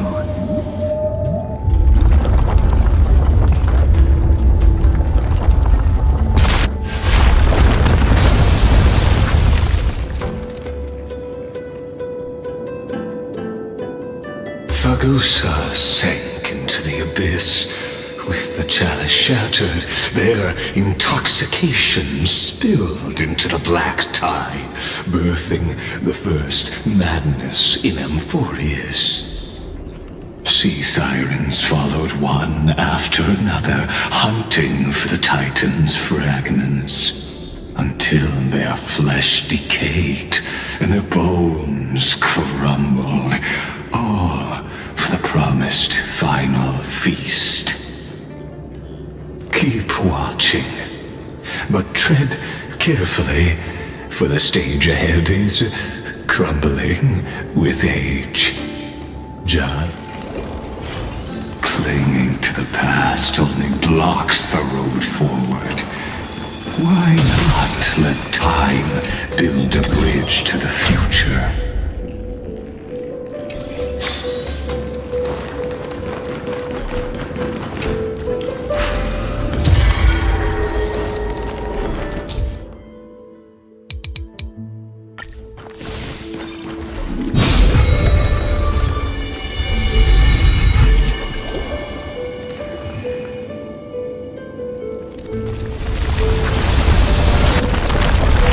Chandeliers still giving way. Maybe the chrono vessel nearby can help. Your wisdom far surpasses even the bounds of reason's model. Can't get through. Looks like I'll need the miracle rope nearby. The ending was written long ago. Even you cannot rewrite it. Just like this poor chandelier.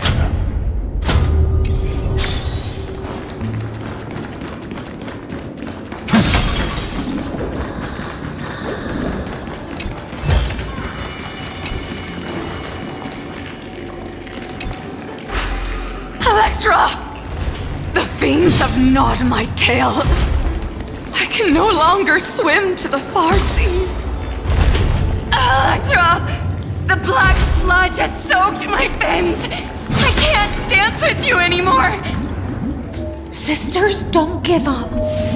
Remember the Queen's promise of a feast in the city called Styxia. I haven't forgotten. It visits me in dreams every night. I dreamed of a shining city, its lights piercing the deep gloom of the seabed. I dreamed of children placing garlands on our bone horns, and poets praising the sea sirens for shielding the world. But what a shame. We can go no further. Please, sing to the humans for us. Sing of the deep sea's legend in our place. Feast from Electra.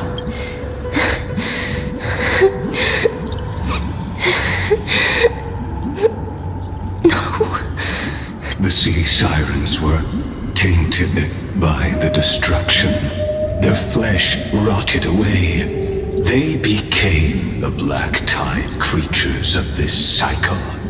Farewell, sisters. I'll finish this last task. Then return to prepare your feast. And so, only one sea siren remained among the sea floor.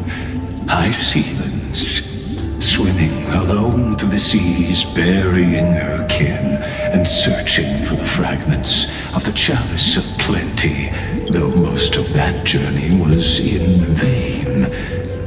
Why not use the power of time to leap ahead toward the journey's end? To reach the spirit basin, I'll need to call upon the power of the Chrono Vessel.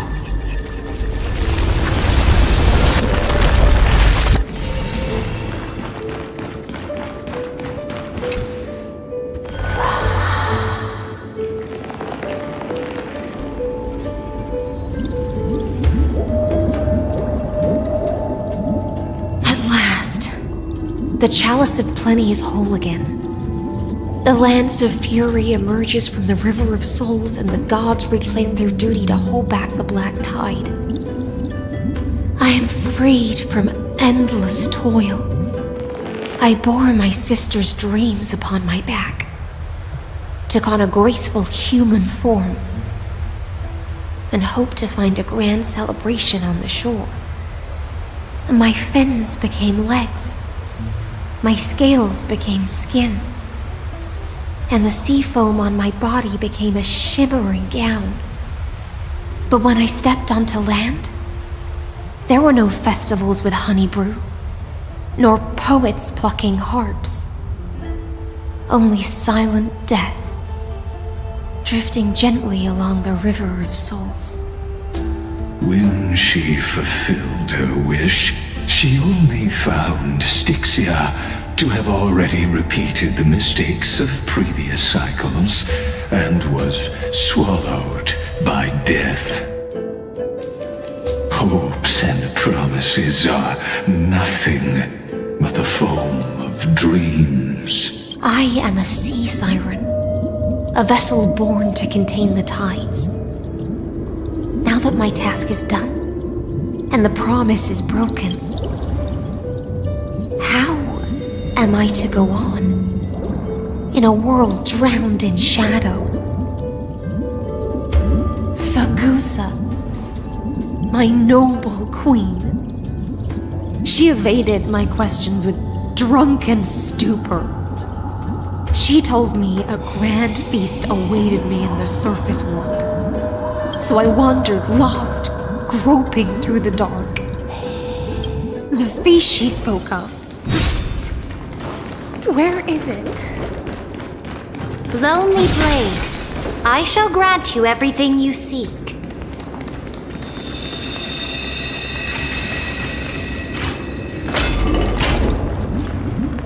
After wandering the surface for ages, the lost sea siren met her future conspirator. You quelled the wars alone and forced strife into retreat. This swordfish that commands thousands of legions, whom does she serve? Yes, Ceredra, long before she became the Imperator, was already burning with ambition. Sovereign who follows prophecy. I am no one's sword. I am just a wandering fish, seeking clarity through bloodshed. Then how about letting the sword dance for me? And letting the violin sing in my name? Tell me, what is it you seek? All I want is a feast where I might belong. Such a demand is trivial with the Sovereign's authority. I'll grant you a banquet worthy of conquest and comrades to toast beside you. But Knight, you must offer me your heart.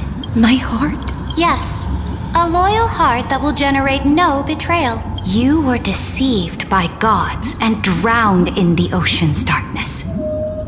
But now, I will lead you forward and be your light So be it, noble monarch. The law you proclaim shall govern my every breath. So be it, noble monarch.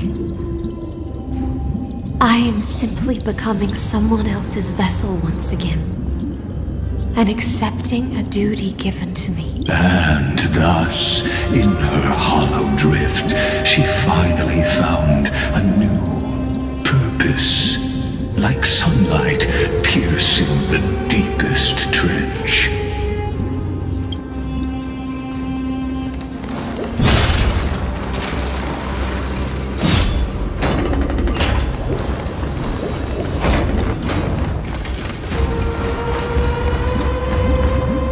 Noble monarch, I've cleansed the foulness from the road as you commanded. My blade, you've helped me ascend and take the crown. Ask, and you shall have your reward. What I desire is the same as before. A feast. Look, I've prepared you a grand banquet. The finest honey brew and tributes await. Fish are drawn to light by nature, for the deep sea knows only gloom. Now I found a flame. It may scald and burn, but it's the only light. Come, let us join the feast. Perhaps the path forward lies hidden among the revelry.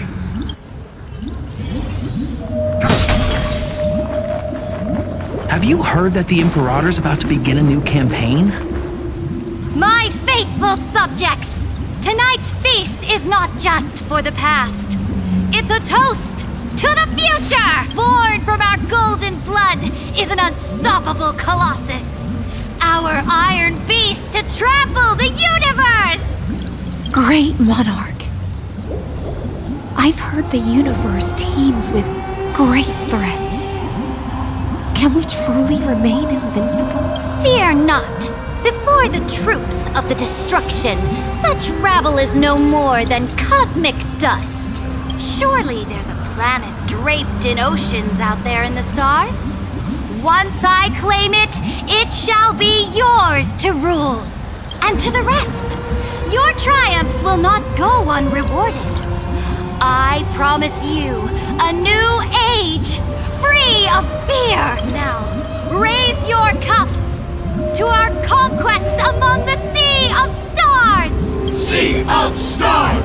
Sea of Stars! Conquest among the Sea of Stars. What a grand vision. Yet, to the Siren Knight, only feasts still stir her heart. Come now, join me. Witness the end of this futile dream. Where's the way out of this illusion? Come quick! Let's celebrate together! Noble knight, you are truly a blazing spark. It is my honor to share this banquet with you. Noble knight, you have earned victory with your blade, and you have every reason to revel in this moment of triumph. Let me pour you a glass of honey brew. Noble knight, with the sovereign now enthroned, this triumph is yours as much as hers. Noble knight, your strength is boundless. Lead us to conquer the universe, and let us toast to that vow! Then drink we shall. In the deep sea, I never knew what fire was.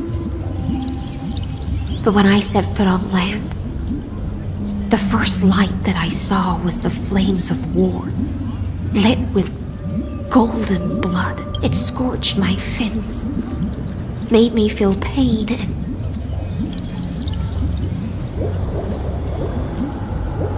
ignited an unprecedented hunger. A hunger that flickers in every hero's heart. Look! The monarch herself has taken her seat! Hear that? The court sings her praises! Come! Join. One eye of hers sees glory, the other sees corpse. And yet, she cherishes the name of glory more than fear, and death. As they say, the coward died 1,000 times before his end. But the brave face death but once. On the eve of war, we sang our hymns and set our sights to sail beyond the stars. The legions will climb aboard the beast, riding it like currents across the cosmos. Planets after planets flew the flags of her crown. Realm after realm was ignited by her flames of war. As the final resistance fell silent, a vast empire rose from among the stars. And this small pond at last embraced prosperity and peace. That's how the story ends. Tell me, visitor, in this dream, did you enjoy the show? Not sure which way to swim? It's okay. It's time for me to wake up from this drunken dream.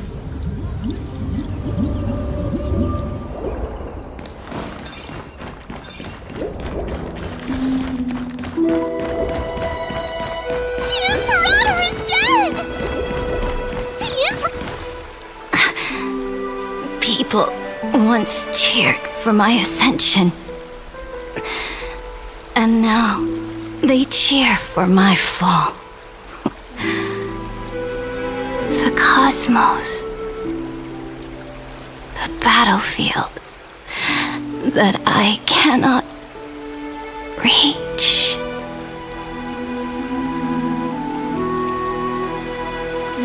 Before the Sovereign's conquest reached its end, her life and ambition had already been swallowed by the deep sea. This is the true ending. Her grand designs torn apart by the blade. Her regal robe soaked in golden blood. And the one who struck her down? The one who struck her down was her most loyal Gladius. I don't need to explain myself.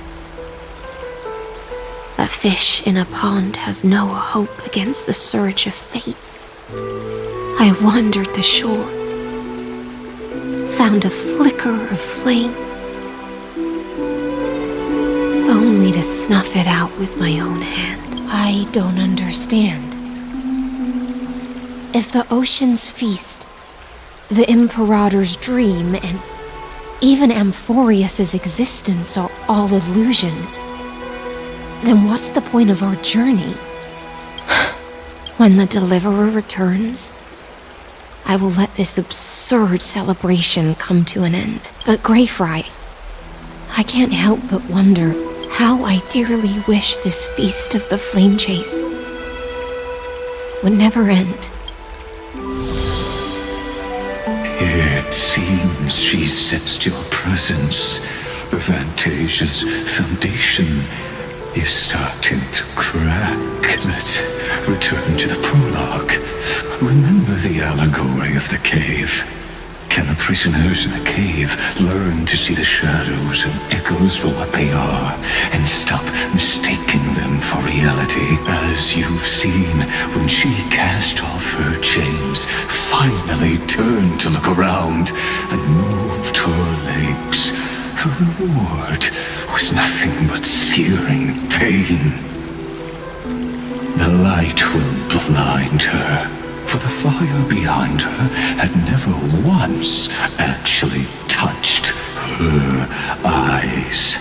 Her legs will buckle beneath her, for she had never learned to walk forward. And so she fell into infinite confusion and fear, and came to firmly believe that the shadows and echoes were the real world. But we in the cosmos, are we truly any wiser than she was? Now, Nameless One, Fateless one, ask yourself this. The paths you tread, the eons you worship, everything you've trailblazed with your own hands, could it all be someone else's projected shadow? Let's leave that question till after the curtain falls.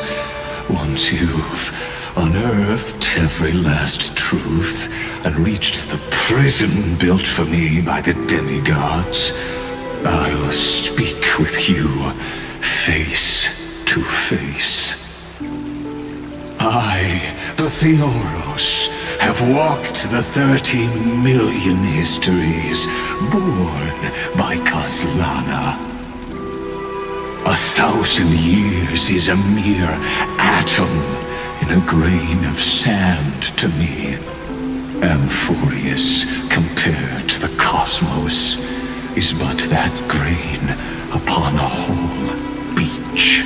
I swore to bring an end to the erudition.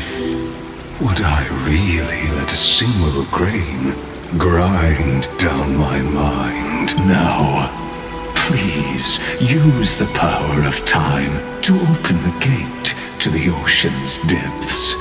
Go, find the prison warden tormented by loyalty. Find her, step into the world's vortex, and once there, end everything between us. That palace reflects the heart of the demigod of ocean, intoxicated, stagnant. There you'll witness the true beginning of the saga of deliverance. An ugly history long buried by tides and shame. A staircase of apotheosis that the Imperator forged with the golden blood of 500 human sacrifices under the pretense of conquest. I'll wait for you at the heart of the world, but to reach the place, you must find the prison warden, lost in her stupor.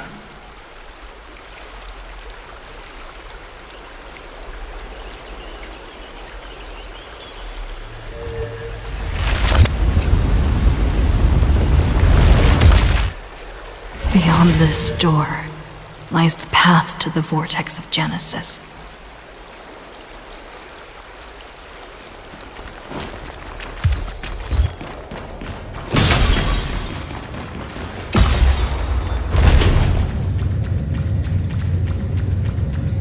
Now step away from this false banquet, and then onto that bloody stage.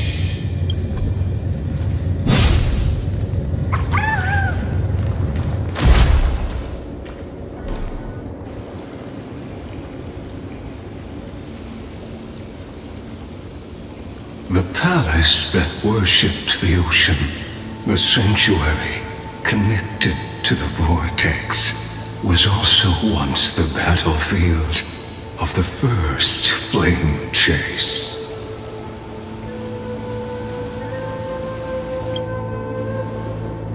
Her exuberant song halted the passage of time in this place, imprisoning my body and shielding my soul from deterioration, all just to await your return.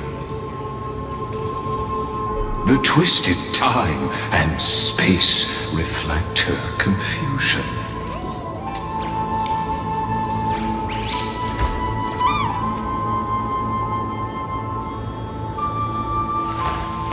I will walk to the end with all your wills, no matter the cost.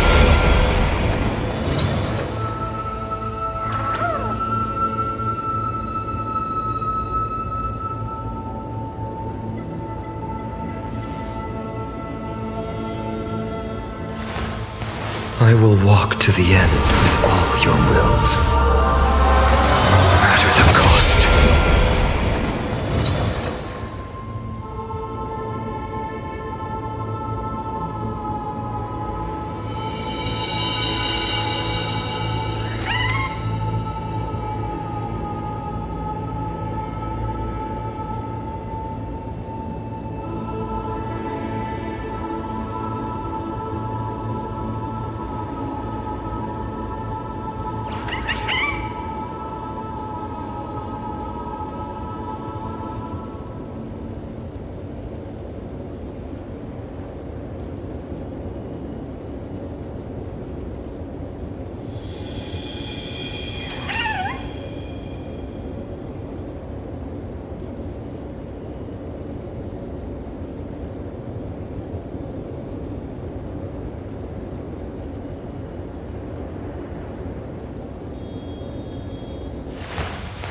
I will walk to the end with all your wills, no matter the cost.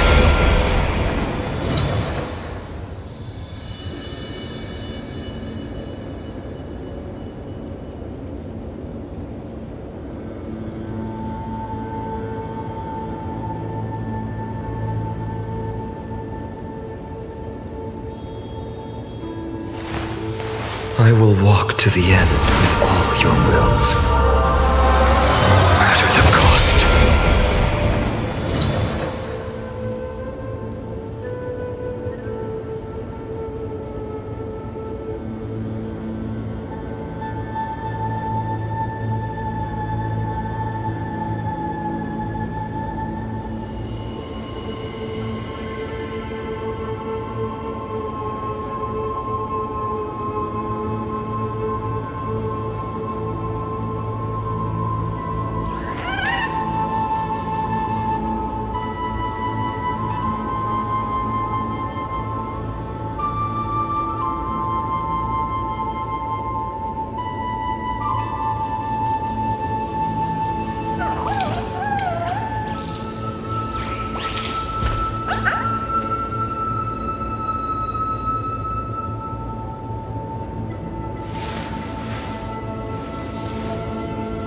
So this was my childhood dream, huh?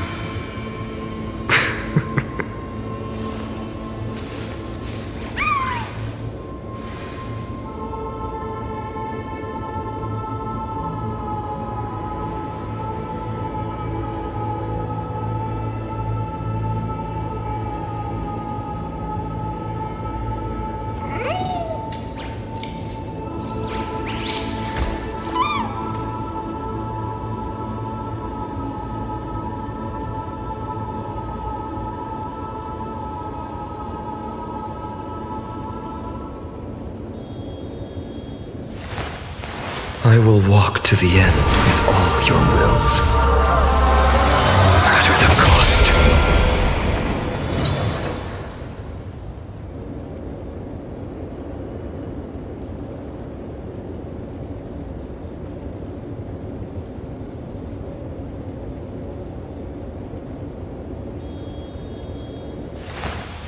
I will walk to the end with all your wills, no matter the cost.